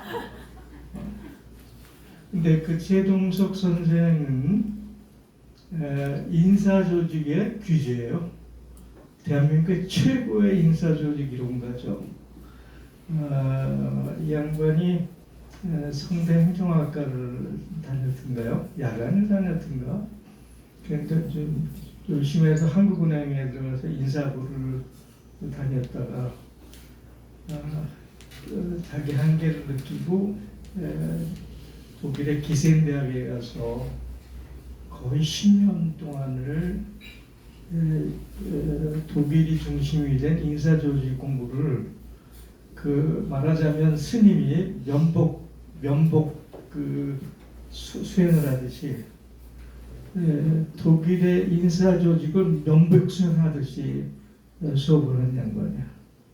그래갖고 독일의 인사조직의 기초를 누가 세운 거냐면 그 인식론을 쓴 칸트의 철학의 베버, 합리주의를 쓴 베버가 그 조직적으로 완성을 했죠. 이 두 사람의 철학을 중심으로 인사조직론을 자기네를 완성시킨 인물이에요. 최동석 씨가 그래서 저는 인사조직론을 저한테 얘기하지 말고 필요하면 언제 최동석 씨를 불러다가 강연을 들으면 된다고 생각합니다. 그런데 이제 인사조직은 한 기업의 문제일 수도 있고 혹은 그 행정 조직의 문제일 수도 있고, 그러나 한 나라를 볼 때 인사조직의 가장 중요한 것은 정치 체제를 어떻게 갖추느냐, 정치 체제의 내용을 어떻게 갖추느냐가 인사조직을 넘어선 가장 중요한 문제라고 생각하고요. 아까도 얘기했지만 제가 9월 세 번째 주부터 대한민국 혁신 과제에 대해서 정치 문제를 얘기할 텐데, 대한민국 정치 과제는 근본적으로 시민 주권 시대를 실현하는 거다. 그렇죠? 그러면 지금 우리 정치적 현실, 이 개판의 정치적 현실, 이 개판의 현실적 조건에서 우리가 지향하는 시민 주권적 정치 체제로 가는 경로를 어떻게 설계합니까? 그것이 옳다, 뭐 그거라고 얘기하면 누구든지 할 수 있어요. 그렇죠? 시민 주권 시대 열어야 돼. 그거 누가 못 하겠어요. 문제는 우리가 처해 있는 이 지금 현실적 조건에서 이 개판인 정치 상황에서 그쪽으로 가는 경로를 어떻게 설계할 거냐. 그 설계의 문제가 중요하죠. 그 프로세스의 문제, 알고리즘적 구성. 거기에 아까 얘기했던 최동석의 얘기에는 업무 분장적 합리성, 업무 성취적 열정, 그 평가에 대한 성과주의, 그것이 꼬리를 물고 이루어지는 다양한 형태의 팩터들을 구성하는 거, 그거 중요하죠. 그러나 그런 것들이 과정적으로 알고리즘적으로 어떻게 우리가 그것을 설계하고 동의하고 투쟁하고 하나씩 쟁취해 나가느냐, 이것이 정치 문제에 있어서, 정치 개혁에 있어서 인사조직의 핵심이라고 생각합니다. 네. 뭐 답변이 되셨는지 모르겠는데 이 정도로 듣고 다음으로 진행하겠습니다. 시간상으로 봤을 때 지금 우리가 초반에 시작을 한 10분 내지 15분 늦기 시작했기 때문에 지금 딱 정확하게 맞는 것 같습니다. 이제 이후부터는 지금 여기에 지금 라운드에 계시는 분들이 질문하고 주로 이제 이래경 선생님한테 질문이 많으시겠지만 질문을 진행해서 하실 때 자기 성함을 좀 말씀해 주시면서 질문해 주셨으면 좋겠습니다. 네, 질문 받겠습니다. 오늘 강의 내용 위주로 질문이 있었으면 좋겠습니다. 우리 지금 이제 윤석열 씨 이렇게 돼서 서로 간에 모두 다 이렇게 고생들 하는데, 저는 이해가 안 되는 게 뭐냐면은, 박근혜도 바보였지만은 뭡니까, 어디 대통령 되기 전에는 여러 언론에서 6개국어로 한다, 뭐 똑똑하다, 뭐 굉장히 많이 띄워주잖아요. 그건 뭐 당연한 거고요.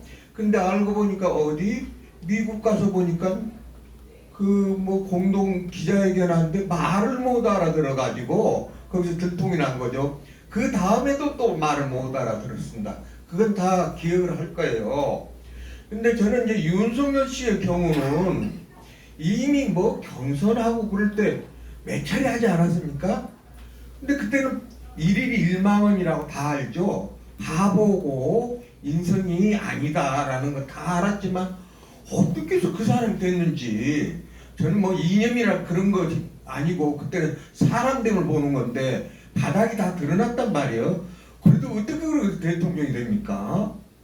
그 몰랐을 때는 어쩔 수 없어도 아는데 그렇게 찍어줬다는 건 뭐 저도 이찍 나이지만은 도저히 이해가 안 돼. 그래서 이게 국민성이 도대체 어떻게 된 건가, 그게 좀 계속 궁금했습니다.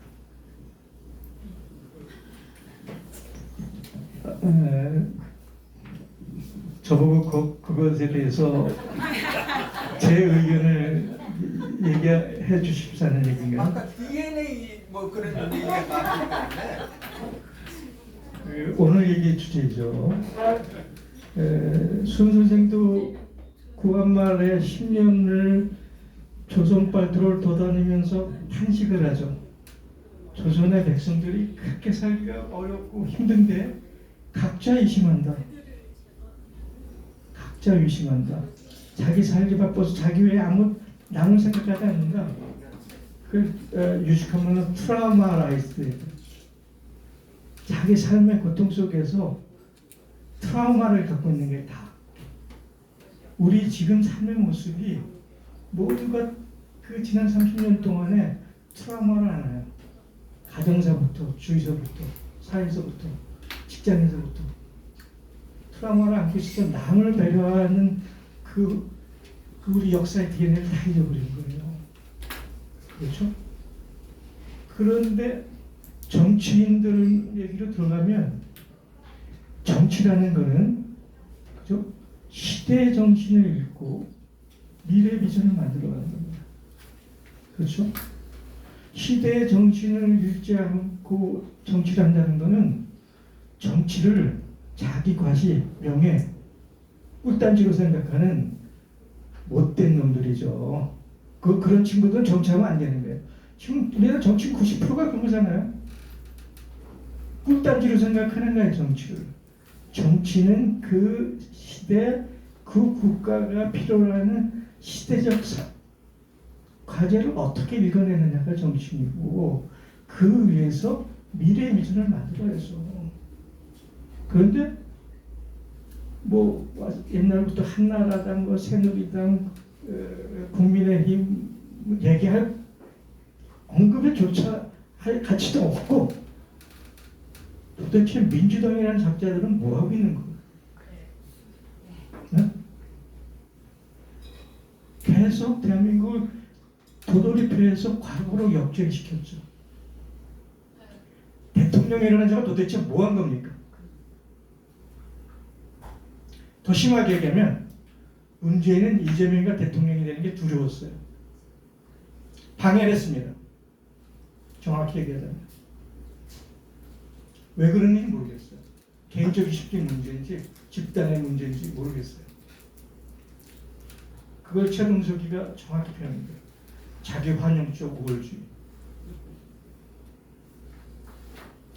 근데 그게 문재인 혼자인가요? 대부분 우리 정치인이 그랬어요. 언론이 그랬어요. 관료가 그랬습니다. 그 우리들 자신의 모습이었어요. 그러니까 윤석열을 탄생시킨 거는 물론 물 건너 형님이 있죠. 제가 여러 번 얘기했습니다. 미 정보기관이 정확히 기획을 해서 윤석열을 집어서 대통령 나가도록 강요를 했죠. 그리고 그것이 프롬펜 선언을 통해서 내일모레 데이비드 한미일 정상회담의 결과물로 나올 겁니다. 있죠. 기존의 기득권 세력, 관료 체제들 결집해서 만들었죠. 기존의 레가시 언론들이 윤석열 만들었죠. 그런데 오늘도 얘기했지만 그거 위에 윤석열이한테 기회를 준 건 우리다. 각자 의심에 단자적 개인주의, 탐욕주의, 그 능력주의 그런 것이 우리들한테 닫혀 있어 우리 스스로 우리 미래의 자기 비전을 만들어내지 못하는 거예요. 그래서 우리가 다시 정치 가버넌스를 만들고 거기에 내용을 담을 때는 그런 우리 시대 정신을 다시 되살리고 희망의 근거를 만들고 미래의 비전을 담아내야 된다. 그것이 제가 앞으로 계속 한 10번에 걸쳐서 얘기하고자 하는 내용입니다. 네. 또 다른 질문자 받겠습니다. 예. 저 먼저 드셨어요. 예. 제가 조아원인데요. 질문을 안 할 수가 없어 질문을. 제가 컨디션이 좀 좋지가 않고 그래가지고 일찍 좀 가려고 그랬었는데 우리 이내경 선생님 말씀을 듣고 조금은 더 있어야 되겠다. 그래서 이제 좀 있는데 그러다 보니까 조금 좀 컨디션이 조금 절만해져 있습니다. 그래서 좀 질문을 드리고 싶은데, 다른 백년이라는 관련해서 조금 제가 말씀도 듣고 또 인터넷에서도 보고 그랬는데, 저가 절실히 이렇게 최근에 더 느끼게 된 게 뭐냐면은 다른 백년이 아니라 이전 백년에 대해서 좀 질문을 하고 싶은 그런 생각이 있습니다. 그것이 다른 백년하고 연결이 되기 때문에 이전 백년은 1900년대에서부터 대충 그러니까 그런 정도로 해서 일제치하 또는 그 이전으로 하면 100년이 아니라 한 200년, 150년, 그러니까 조선 말기 혼란 시기라고 그럴 거예요. 또한 조금 더 올라가면은 일본의 개화기라고 그럴까요? 근대화 일본에 그때로부터 한국이 우리나라가 뭐라고 그럴까 극도의 우리를 상실을 할 수밖에 없는 식의 외교적 압력, 다양한 형태의 물질주의 또는 정신 문제 등 여러 가지, 그러니까 뭐냐면 일본 제국주의나 그 이전에 우리나라의 제국주의 전에 그때에 가지는 여러 가지 내용이 상당한 심각한 문제가 있어가지고 제가 보기에는 다른 백년을 만들지 않고는 다른 백년을 위해서 우리가 뭐라 그럴까요? 희생이라고 좀 뭐하지만 하여튼 모든 것을 쏟아 부어야 되겠다는 이런 입장에서의 이제 그 생각으로 다른 백년을 저는 생각을 해보면서 근데 우리가 너무 그 이전의 100년 아니면 150년에 대해서 저는 무감각한 거 아닌가 이 생각. 무감각하다는 게 뭐냐면 왜 무감각하냐 하면 우리는 너무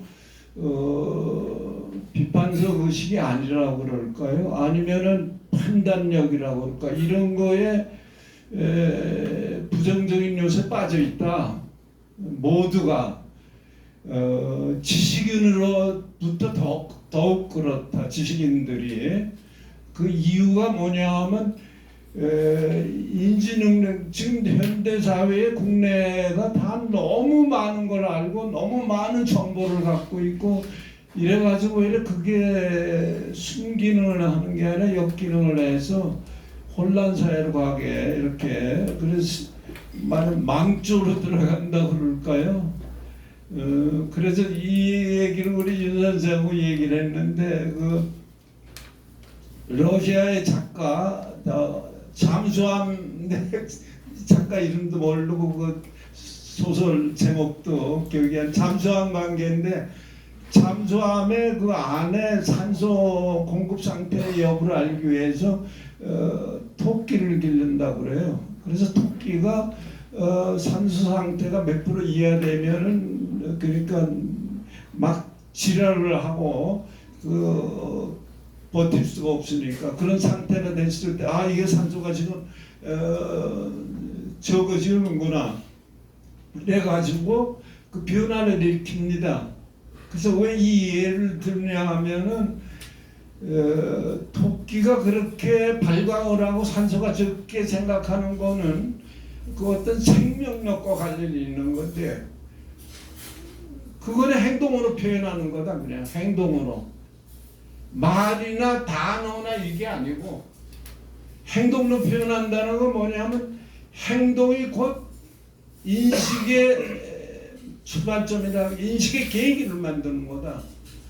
그래서 저는 이전 100년이 그런 거를 행동으로 보여주는 거를 완전히 없애버렸다고 그럴까요? 말하자면 그 얘기는 뭐냐면 지식 관계나 정치, 경제 각 분야의 경우에 종속화시켰다고 그러면 어떤 가치에 의해서 저는 그게 제국주의 가치다 아니면 일본들의 어떤 억압이라고 그럴까 이게 뭐냐면 정치, 경제, 사회, 문화, 종교, 교육, 역사 또는 삶의 형태 모든 것을 제국주의가 망쳐버렸다. 그래서 그걸 깨나게 하는 방법을 갖지 않고는 우리가 다른 100년을 맞이할 수 없지 않냐 이런 아주 절실감을 갖고 있어요.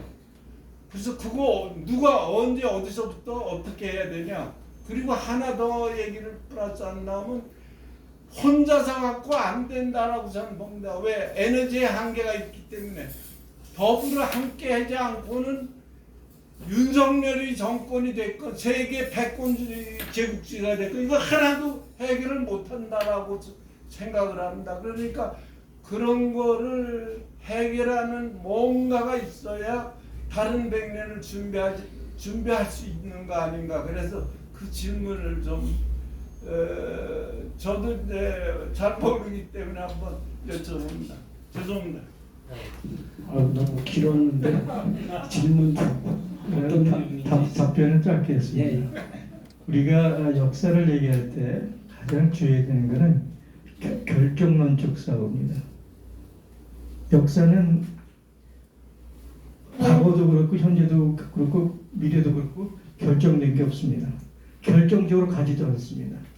역사는 끊임없는 결단과 실천과 노력을 필요로 하죠. 그러니까 역사는 항상 우리한테 도전적 과제로 다가올 수밖에 없고 그 도전적 과제를 우리가 어떻게 자기의 주체적 상황을 받아들이면서 실천해 가느냐 하는 그런 주제로 다가오는 거죠. 다른 100년이라는 이름이 그겁니다. 왜 새로운 100년이 아니고 다른 100년이냐? 말씀하신 지난 100여 년 동안 조선반도에서 우리가 이뤄낸 것은 우리가 서양사에서 배운 뭐 프랑스 혁명이니 뭐 명예혁명이니 미국의 독립전쟁이니 무슨 뭐 파리 꼬뮌이니 무슨 뭐 차티스트 운동이니 그거에 못지않게 위대합니다.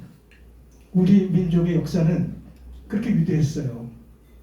그러니까 우리 과거의 100여 년 역사를 그렇게 막 평화할 이유가 없습니다. 우리는 위대했습니다. 그럼 위대한 계획에서 우리는 앞으로도 실천하고 전진해 가야죠. 그러나 그것을 결정론적으로 혹은 과신론적으로 얘기해서는 안 된다. 그런데 이제 그 30여 년 전부터 IMF로 오면서 우리가 소위 그 미국을 주도로 한 패권적 헤게모니 체계에 편입되면서 스스로 우리 주권을 상실해갖고 19일 날 이제 데이빗 캠프에서 얘기하고 할 텐데 어젠가요? 뭐 파리로 경축사에서 한 얘기를 도대체 이게 우리나라의 대통령인지 어디서 보내놨다 뭐라 그래 저기 세작인지 알 수 없는 발언을 했잖아요. 그 친구가 얘기하는 자유가 도대체 누구를 위해서 무엇을 위한 자유죠? 자유는 스스로 자유라고 얘기하지 않아요. 누군가에게 자유를 얘기하는 그놈은야말로 자유를 망치는 겁니다. 가치는 스스로 가치를 얘기하지 않아요. 가치는 스스로 시간이 지나면서 가치를 바라는 거죠. 가치를 얘기하는 그놈이 가치를 핑계로 붙여먹는 놈의 사기꾼입니다. 도대체 우리가 미국하고 일본하고 공유해야 될 가치가 뭐가 있는 거죠? 미국과 일본과 한국은 서로의 자기 이해관계를 추구하기 위한 어떤 공통 분모적 이해관계가 있겠죠. 거기에 충실하게 합의하고 동의하고 하겠는데 무슨 가치를 공유한다는 거예요? 미국의 가치 우리가 왜 공유하는 거죠? 저 망해가는 나라를? 아니 GDP가 7만 불이 돼서 저 살아가는 모습 좀 보세요. 저게 나랍니까 미국이? 그 미국의 가치 우리가 왜 공유해야 되는 거예요? 일본이요? 일본은 우리 역사에 문무대왕부터 문무대왕이 뭐라고 그랬어요? 웬수 같은 외부놈 죽어서도 대왕함에 거쳐가지고 수선생도 개 같은 외놈. 일본은 우리한테 도움이 되는 나라가 아니에요. 옆에 있기 때문에 서로 공정공평하면서 대화를 통해서 조정해가는 나라죠. 일본하고 우리가 공유해야 될 뭐가 있습니까? 얘가 가치가 뭐가 있습니까? 자유가 뭐가 있습니까? 도대체 이게 어느 나라 대통령의 입에서 나온 얘기죠. 그런 게 다른 백년이 추구하는 겁니다. 네. 지금 질문자가 쭉 있는데 순서대로 이렇게 하겠습니다. 근데 자기 성함을 좀 밝히고 질문 위주로 좀 얘기를 부탁드리겠습니다. 안녕하세요. 앞에 질문자분들께서 너무 길게 너무 많은 학식으로 질문을 하셔서 전 잠깐 잊어버린 것 같아요. 먼저 저는 양 하나라고 합니다. 그리고 67kg로 달리고 있는 한국의 가정주부이고 두 아이의 엄마이고 현대사회를 고민하면서 살아가는 여성, 그리고 소위 말해서 윤 정부가 말하는 소시민들을 어떻게 살릴까 말로만 그렇게 하는 자영업자로서 참 힘든 사업자 중에 하나입니다.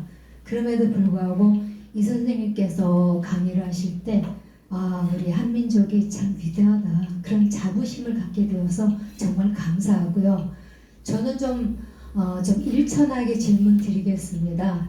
좀 생뚱맞은 질문을 드리고 싶은데, 아까 피에타 말씀하시면서 미래사회는 이자가 없어야 된다 말씀하셨거든요.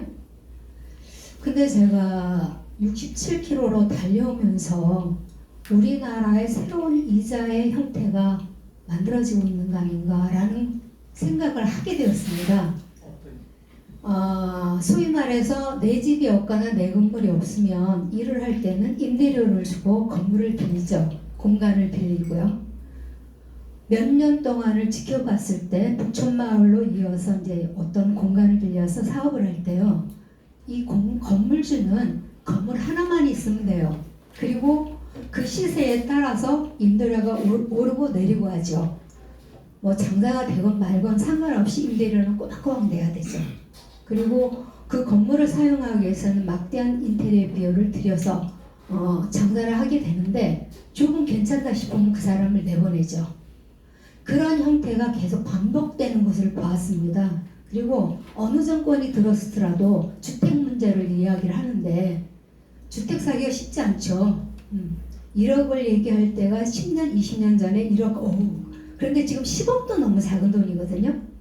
그런데 우리가 아무리 돈을 많이 벌고 산다 할지라도 임대료를 내거나 한다는 것이 은행의 이자보다 훨씬 비싸기 때문에 거의 임대료로 가고 있어요. 저는 이걸 새로운 형태의 이자라고 생각하고 있습니다. 지금 강북과 강남의 그 부유층을 본다면 강남에 살면서 강북에 건물을 사서 임대를 주고 있어요. 그러면 임대자들은 거기에 어려운 점이 있어도 주인은 모릅니다. 그 사람들은 돈만 받으면 되기 때문에. 아까 미래사회에서 무이자라고 말씀하실 때 어떤 대안이 있으신지, 여기에는 조금 사족적으로 예전에 상도라고 말씀하고, 옛날에 장사치라고 말할 때도 적어도 그 어떤 경계가 있었거든요. 당리당량을 하지 않는 조건으로. 그래서 사람과 더불어 살아가는 우리 민족성이 있었는데 지금은 너무나 천박해진 세상 같아요. 특히 저기 위에 있는 그 사람조차라도 전혀 자격이 없는 사람이 결국 돈에 의해서 모든 것이 보여지지 않는 조직 가운데에서 만들어지는 어떤 형태 같거든요. 그래서 아까 제 선생님께서 말씀하신 것 중에서 공감하는 게 무이자로 미래사회를 나가야 된다면 맞는데, 현대사회는 전부 다들 건물 또는 돈에 의해서 논리가 만들어지는데 어떻게 그걸 만들어 가야 될까? 제가 고민하는 사람 중에 하나였거든요. 부탁드립니다. 예, 지금 질문해 준 건 사항이 저도 지난 20년 동안 제 사고의 중심 주제였고 나름대로 제가 그 정리한 사고는 시민경제론입니다. 근데 짧은 시간에 설명하기는 저기하고 아마 앞으로 내가 10번 이상 얘기하는 과정에 시민경제론을 상세히 얘기를 할 텐데요. 우선 몇 가지 책을 하나 추천합니다. 최근에 나온 문명의 운명이라는 마이클 누구죠? 허드슨이라는 양반이 미국은 말하자면 철저한 자산 금융의 수철 체제라는 고발서고 그래서 그 사회 경제 운영은 산업 중심으로 운영이 돼야지 그런 금융과 자산 중심으로 운영돼서는 안 된다라는 비판이 하나 있고요. 가치의 모든 것이라고 하는 책을 쓴 갑자기 가치의 모든 것 영국 UCL의 연구소 소장 여성인데 갑자기 이름이 생각이 안 나네요. 거기서 똑같은 얘기를 합니다. 금융 중심의 경제가 얼마나 인류를 고통에 빠지게 하는지를 고발하는 내용입니다. 마추카토라는 여성 교수가 쓴 책이 있습니다. 결국 그 모든 문제는 소유의 문제죠. 소유의 문제. 소유를 어떻게 하느냐? 개인이 소유할 거냐? 공공이 소유할 거냐? 개인이 소유하는 사유, 공공이 소유하는 공유, 그 전체를 넘어서는 대유라는 개념까지 있다고 해요. 그 소유의 개념을 앞으로 어떻게 발전시키느냐 하는 개념인데 소유의 개념이 도입되는 과정이 이제 존 로크가 인간의 인권이 천부적이라고 얘기하는 과정에서 인간의 존엄과 인권만 천부가 된 게 아니라 사적 소유권도 천부적인 거다. 그리고 사적 소유를 신성 불가침의 권리로 규정을 하면서 소위 자본주의 기초를 만들었는데 동시대에 갑자기인데요. 제가 요즘 사람 단어 이름 공유제 개념을 도입한 그래서 프랑스 혁명에 굉장히 기여합니다. 미국 사람인데 영국에서 활동하고 프랑스에서 조금 이따 생각이 날 겁니다. 토마스 페인 고맙습니다. 토마스 페인은 기본적으로 천부는 모두에게 주어진 공동재다. 개인이 소유해서는 안 된다. 다만 하늘이 맺어진 이 공공재에서 개인이 노력한 그만큼만은 개인적 공로로 부여해야지 기본적으로 세상의 모든 것은 공공재라는 개념이에요. 토마스 페인이 요즘 다시 토마스 페인의 저 사상이 조명을 받고 있는데 샤를 뿌리하고 그래서 그런 사상들이 조금씩 우리한테 얘기되고 있는 정책 개념이 기본소득과 기본자산 혹은 기본금융 개념입니다. 근데 그거를 조금 더 뛰어넘으면 사회상속개정이라는 개념이 있어요. 한 개인이 열심히 해서 10억을 벌 수 있고 100억, 100조를 벌 수도 있죠. 그런데 그건 단계에서 끝나야지 그 사람이 죽으면 그 재산은 기본적으로 모두가 공유하는 귀속된 공공 사회 상속으로 귀속돼야 된다. 사회 상속개정이라는 개념이 있습니다. 여기까지만 오늘 얘기하겠고요. 그건 제가 나중에 시민경제론의 개념에서 굉장히 사적 고찰을 통해서 정책적 수단까지 가버넌스 문제까지 문제 한번 소개할까 합니다. 네, 답변이 충분히 됐는지 모르겠지만 추가적 질문이 있으면 한 분 정도만 더 받고 이 질문을 마무리할까 합니다. 네. 안녕하세요. 첫날 강의 왔었고요. 오늘 두 번째 왔는데요. 몇 번 진행이 됐겠죠, 이 공부가요. 차후에 이제 선생님께서 해법을 내놓으시려는 기대를 하고 계속 오고 있습니다. 그런데 저는 오늘 좀 마음 성급하게 질문 하나, 저 마음의 질문이기도 하고요. 꺼내고 싶은 건 뭐냐면 촛불 시민들이 작년부터 계속 움직이고 있는데 저도 한두 번씩 아니면 서너 번씩 이렇게 오다가 가다가 계속 그러고 있는 상황이에요. 요즘은 이제 제 일상사만으로 너무 버거워서 안 가고 있는데요. 안 가고 못 가고 그러고 있는데요.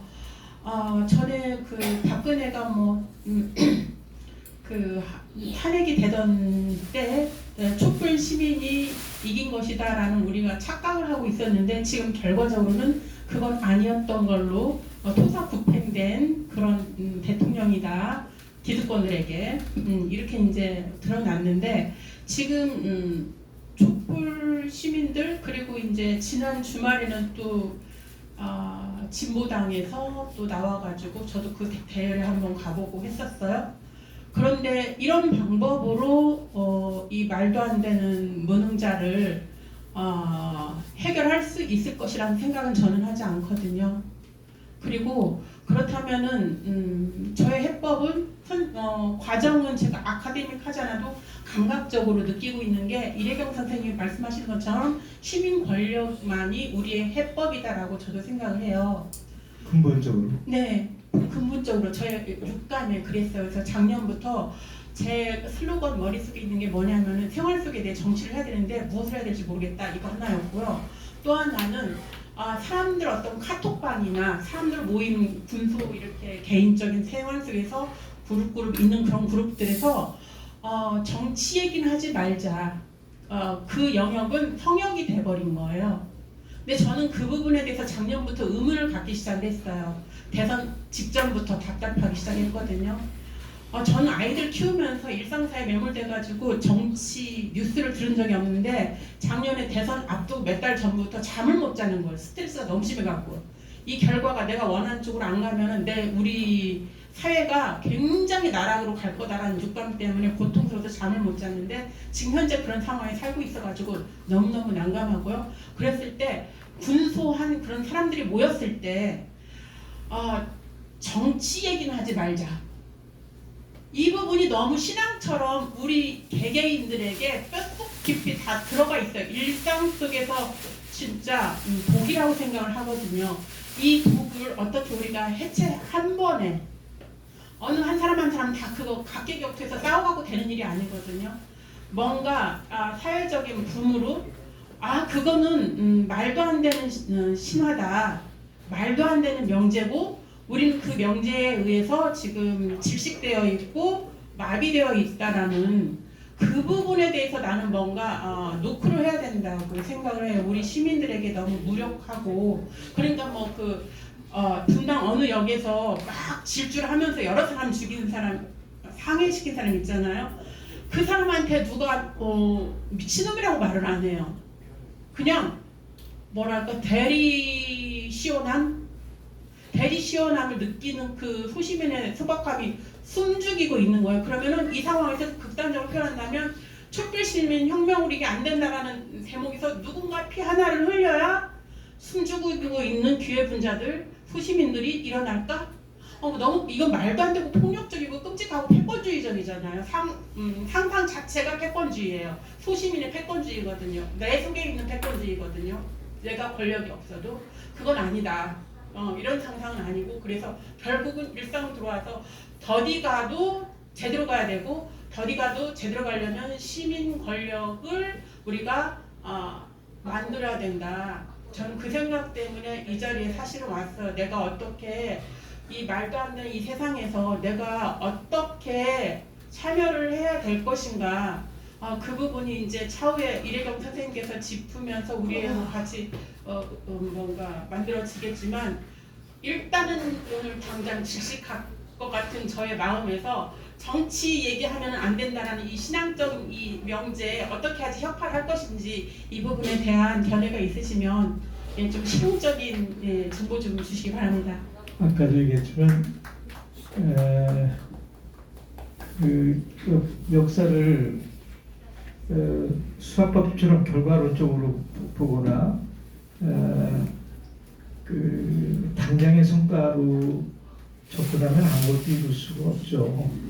예를 들어서 프랑스 혁명은 1780 몇 년인가요? 그런데 프랑스인이 그나마 성취한 거는 1860년 68혁명. 그러니까 그 사이가 한 200여 년 걸린 거죠. 그렇죠? 그 차티스트 운동, 파리 거민을 있고 그 유럽 전역에 새로운 진보를 향한 혁명이 일어난 거가 1840년, 70년 이 터울인데 우리가 얘기하는 비밀, 보통, 평등, 일반 선거가 도입된 거는 1900년대 중반이죠. 100년의 세월이 걸려서 서서히 이루어져 왔던 겁니다. 그러니까 지금 선생님이 생각하는 그 정치적 답답함이 풀어지려면 우리는 아마 한두 세대를 기다려야 될지는 모르겠어요. 그렇다고 그럼 손을 놓을 거냐? 그건 아니죠. 민주당이 기회적이고 참 출세주의적이고 참 뭐라고 표현하기 어려운 참 계륵 같은 존재들이지만 지금 우리 정치 상황을 저 말도 안 되는 그 좀비 집단, 그 망나니 집단, 그 수고 집단, 기득권에 똘똘 뭉친 말하자면 도적 집단에서 그나마 기회적일지 모르지만 민주를 얘기하고 개혁을 얘기하는 친구들부터 해서 합리적이고 진보적인 무릎으로 재편성되는, 그러니까 우리 정치가 기득권 중심의 도덕 정치에서 이제 그래도 합리성과 그 개혁과 진보를 얘기하는 정치 지형으로 바꾸는 것까지는 우리가 이거는 전술전략적으로 최선을 다해서, 그래서 민주당과 4대 진보정당이 연대연합하고 공동전선을 펼쳐라. 이것이 우리가 지금 요구해야 되는 가장 중요한 정치적 슬로건이죠. 민주당뿐만 아니라 진보정당들도 연대연합하고 공동전선을 하지 않을 경우엔 우리가 가차없이 공격을 할 만큼 시민사회가 그런 연대연합의 공동전선을 통해서 최소한 내년 4월 이후에 대한민국 정치판이 민주화, 개혁과 진보를 얘기할 수 있는 판으로 바꿔라. 이게 우리가 지금 얘기할 수 있는 최선의 고라고 생각합니다. 조금 더 나가면 김은영 씨가 만든 혁신안, 민주당 내 국회의원들 암만 떠들고 당면 암만 떠들고 중앙위원회 아무 소용이 없어요. 민주당한테 우리가 요구할 거는 전당원 투표를 통해서 통과시켜요. 이 두 가지 구호입니다. 우리가 해야 할 일은. 예, 이 답변이 뭐 됐을지 모르겠지만 요게 추가적으로 좀 말씀하실 분이 있어서 이사장님 뭐 이 답변이 될지 모르겠지만 좋은 말씀이 있다고 해요. 네, 저기 지금 뭐 이렇게 역사적으로 문헌적으로 이렇게 이제 굉장히 광범위한 부분을 이렇게 더듬으면서 답변을 하셨잖아요. 근데 지금 질문하신 분의 그 아주 요지를 저도 맨날 느끼고 있거든요. 주변에 이제 그 아주 노인에서부터 젊은 사람들까지 이렇게 이제 이런 강의를 들으러 오시는 분 이외에는 거의 다 아유 정치 얘기 하지 마라, 종교 얘기하고 정치 얘기하면은 싸움만 나니까 하지 마라. 이게 굉장히 아주 깊숙이 자리하고 있어요. 그걸 말씀하시는 것 같아요. 그래서 정치가 우리랑 무슨 상관이야 이렇게요.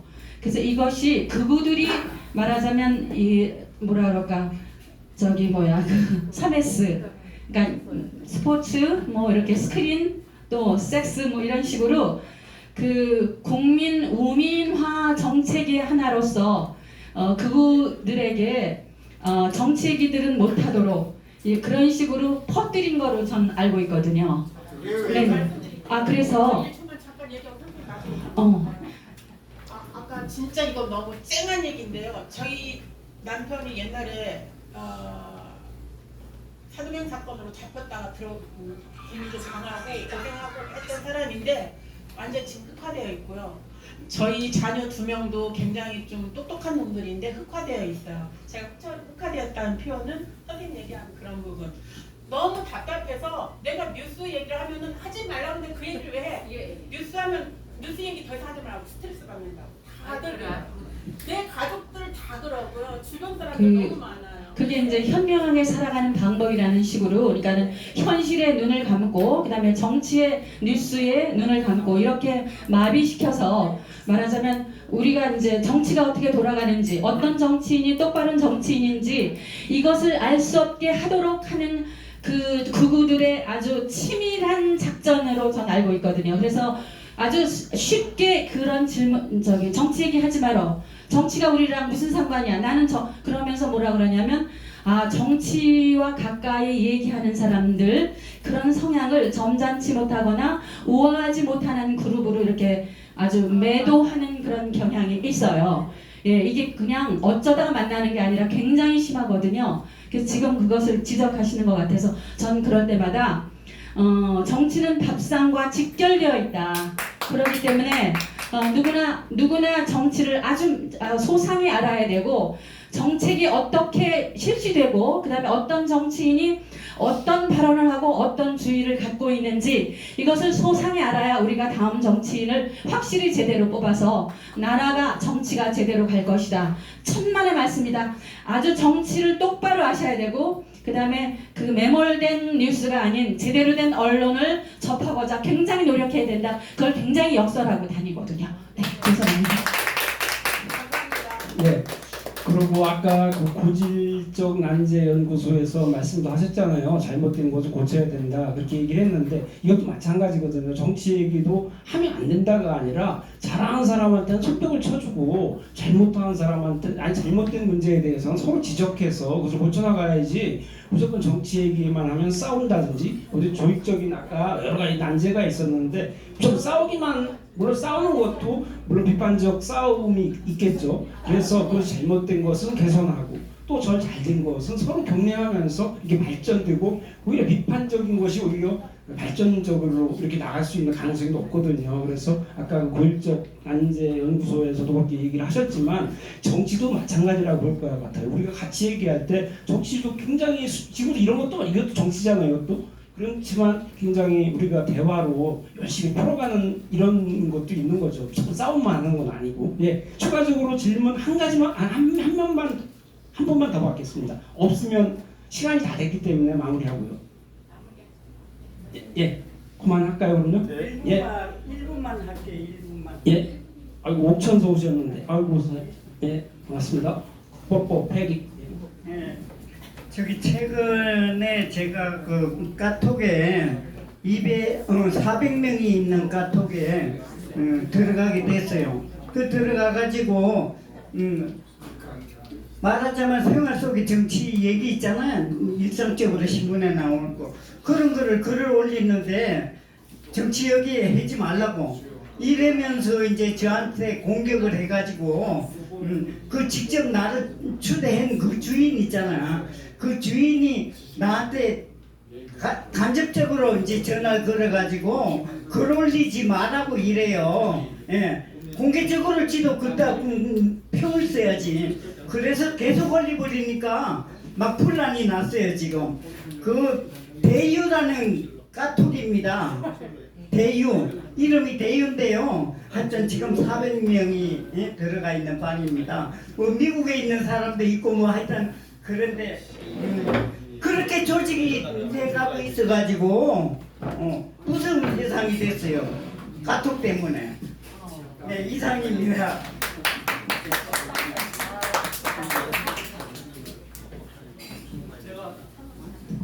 제가 좀 아까 설명드렸던 그 내용을 조금 더 심층적으로 좀 설명을 드릴게요. 난제들 있지 않습니까? 난제들. 네, 아니 이거 좀 설명드리고 이거는 제가 봤을 때 중요한 것 같아서. 아까 산에도 보였잖아요. 산에도 보여드렸잖아요. 그 바다에 깊이 들어가면은 산호초가 있어요. 산호초, 상어가 있거든요. 근데 우리가 그 표층에서는 그걸 못 보잖아요. 깊은 토론을 제가 많이 강조를 하는데 깊은 토론을 하고 하면은 아까 정치 얘기하지 말라. 그런 답을 찾을 수 있는 건데 사람들이 깊이 못 들어가는 거죠.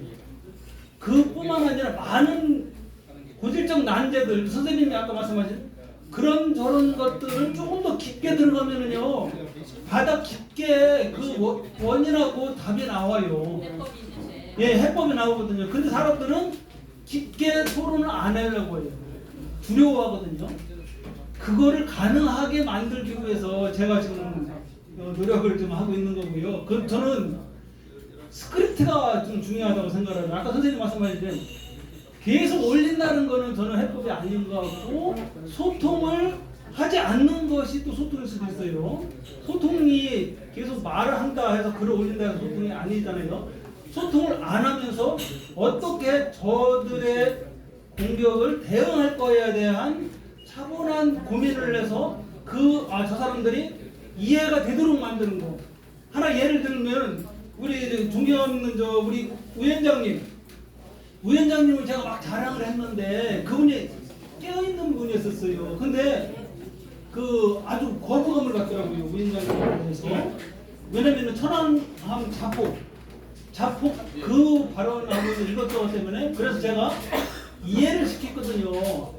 천안함 자폭 이거, 그리고 또 코로나19 진원지는 미국이다, 이런 것들 우리가 작게 보면은, 표층에서 보면 그게 안 보이는데 심층으로 들어가면, 아니면은 숲하고 산 산맥 고도가 높아지면은 그게 보인다. 이래경 선생님 그게 크기가 있기 때문에 그게 보인 거지 우리가 못 보는 거다라고 하니까 그분이 마음을 바꿨어요. 바꿔가지고서 다시 알게 됐다 그러거든요. 그렇게 소통을 하도록 심층 토론을 해가지고 답을 하나하나 만들어내면은 저는 가능하다고 봅니다. 이상입니다. 예, 오늘 모임은 여기서 마치고요. 다음 모임은 9월 첫 주 목요일을 이제 우리가 혁신 프로그램 들어가기 전 마지막 역사의 주제로 보제 이상소 선생을 제가 소개하고자 합니다. 보제 이상소 선생은 논쟁은 있지만 우리가 반드시 역사에서 짚고 기억해야 될 매우 중요한 거인입니다. 그래서 9월 7일 보제 이상소 선생님에 대한 소개를 할 텐데 많은 기대 부탁드립니다.